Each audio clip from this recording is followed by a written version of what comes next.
জেলার সমস্যা হোক বা খুশির খবর, শহরের হাহাকার থেকে আপনার ব্যথা, জেলার গর্ব হোক কিংবা জেলার মেধা, গ্রামের অজানা গলি থেকে শহরের ব্যস্ত এলাকা, সব জায়গার খবরের ওপর রয়েছে নিউজ আই 24 ডিজিটালের নজর। News I 24 digital.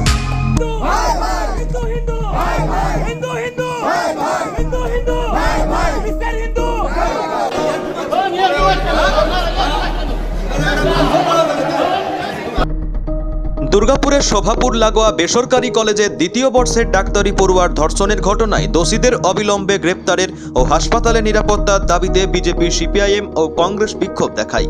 দাবি অবিলম্বে গ্রেপ্তার করতে হবে। বিজেপির তরফ থেকে দুর্গাপুরের নিউ টাউনশিপ থানা ঘেরাও করে বিক্ষোভ দেখানোর হুঁশিয়ারি দেয় বিজেপি বিধায়ক লক্ষণ চন্দ্র ঘোষ।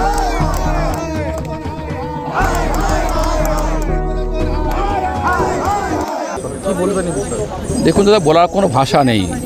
সারা বাংলা জুড়ে চলছে। মাননীয় মুখ্যমন্ত্রী আর ধর্ষণকে সার্টিফিকেট দেওয়া উচিত। কাম স্ট্রিট থেকে শুরু করে কামদুনি, পার্ক স্ট্রিট, মালদা, মুর্শিদাবাদ, জামুরিয়া, রানীগঞ্জ, দুর্গাপুর দ্বিতীয় ছাত্রী যে ধর্ষণ দায় করা হয়েছে নক্কারজনকভাবে, তার গ্রেপ্তারের দাবিতে আমরা এখনই থানা যাচ্ছি ব্যবস্থা করার জন্য। মানুষকে আহ্বান আসুন, এগিয়ে আসুন, থানা করার জন্য ব্যবস্থা করছি।